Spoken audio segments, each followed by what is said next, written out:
Hey everyone, so in this video we're going to talk about how Monero is so private. I'm not going to talk about the blockchain itself, I'm just going to try to talk about the underlying technology and what, specifically about Monero's protocols makes it so private.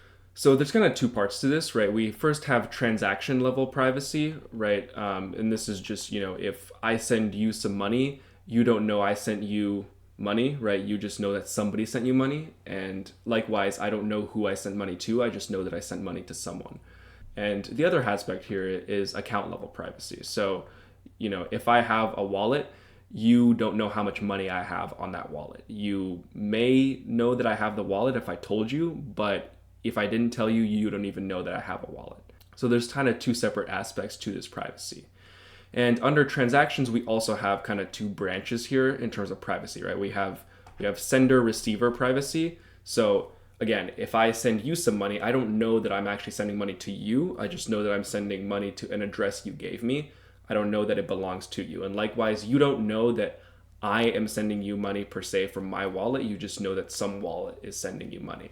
And again, we have outsider looking privacy, right? If an outsider looks at this sender receiver interaction, they can't prove that this sender receiver interaction happened at all. So now let's kind of maybe dive into an example of the sender receiver first. So let's say we have two actors here. Let's say Alice and Bob, right? So we have Bob here. And so Alice wants to send Bob some money. Let's say, Alice is buying something illegal from Bob online. She doesn't know who Bob is. She just kind of met him on a chat room. So she goes and DMs Bob and is like, hey, give me your Monero key. So Bob is going to give her one of his Monero keys. By default, you have 10 of these kind of, public keys that you can share, but technically you can have as many as you want because they're generated from your private keys. So he has 10 by default here. That's default. And it's worth mentioning that none of these public keys are actually linked to Bob's wallet and his private keys. Like, they are completely randomly generated. So if he generates as many as he wants, then he can just give them out to whoever pays him, and nobody can ever trace that they're paying the same person, unless obviously they know Bob in person and they know that he's one guy. So let's say he gives this public key to Alice, right? Just a random one that he likes. And now Alice can go and set up a transaction to send some Monero to Bob. And again, as I mentioned, right, this public key, Alice can't really link to Bob unless they continuously interact and he only ever sends her this one public key. So in this interaction, Bob is effectively anonymous to Alice.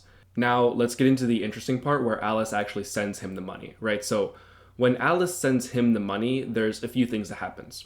Let's say she wants to send him one XMR, right? So she creates a transaction with this one XMR, and then she signs it with one of her private keys, right? This is her signature, but this algorithm actually uses something called a ring signature, which means that Alice also includes a lot of cosigns from other decoy addresses, right? So we can say maybe there's like an address here, etc., right? And like she includes all of these signatures in her signature here.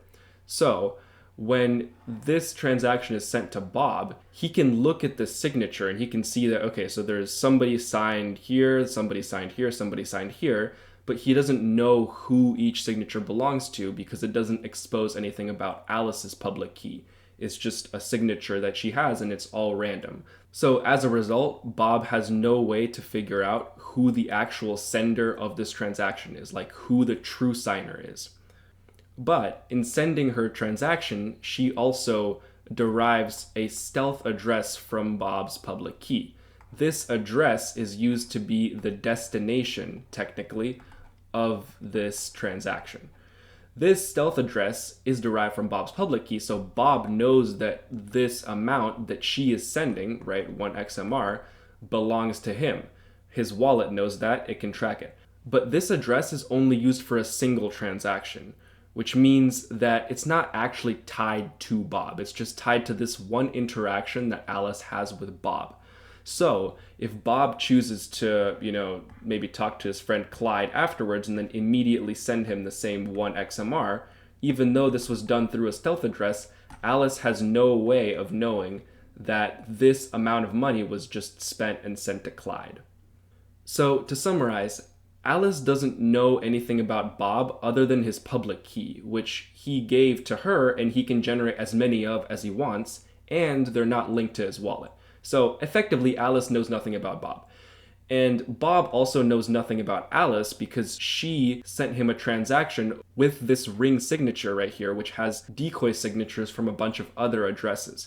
So he doesn't know who the real signer is, and also her signature doesn't expose a public key. So even if he did know that some signature was hers, he can't derive her public keys from it. So effectively, Alice and Bob know nothing about each other.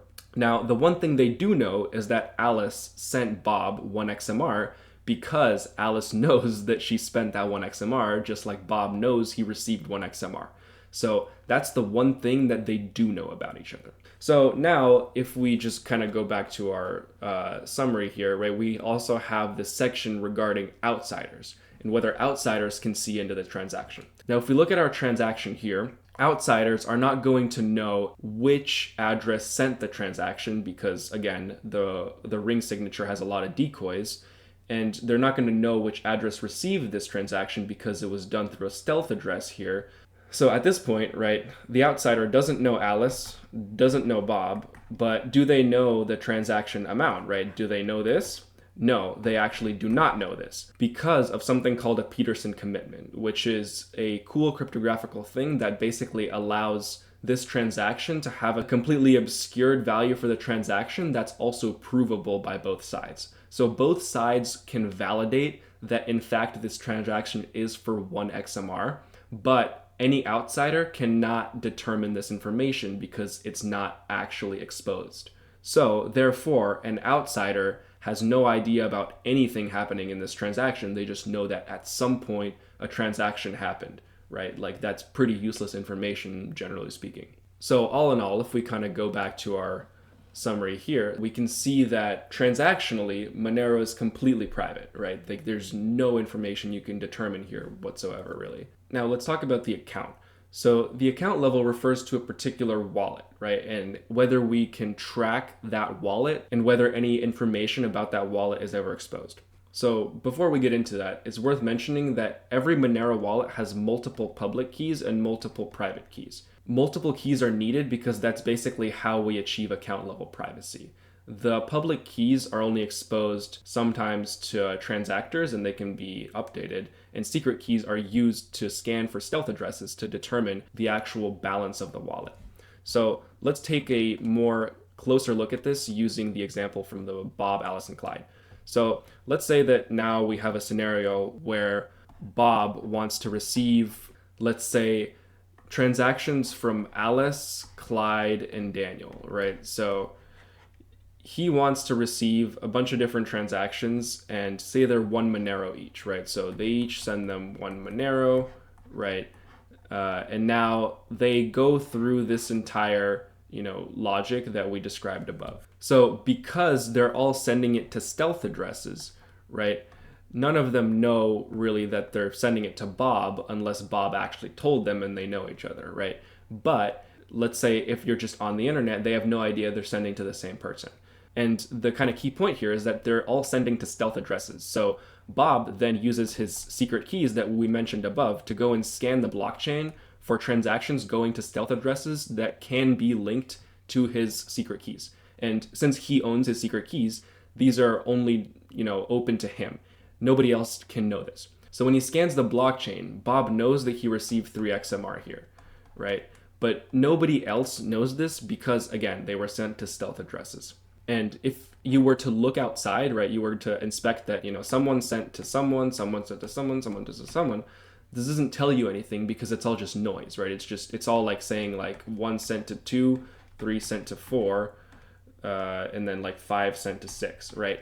You don't know that 2, 4, and 6 are all the same person. You kind of just know that something is happening, right? So at that level, the wallet itself is also private because nobody actually knows which transactions are supposed to belong to whom.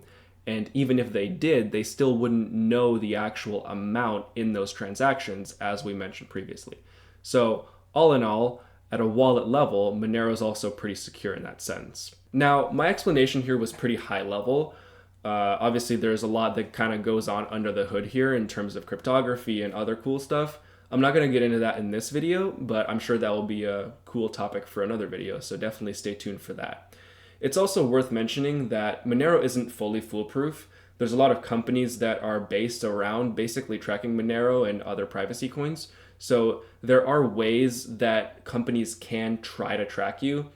It doesn't always work, but it's just something to be aware of. But that's about it for now. Thank you all for watching, and I hope you learned how Monero is so private.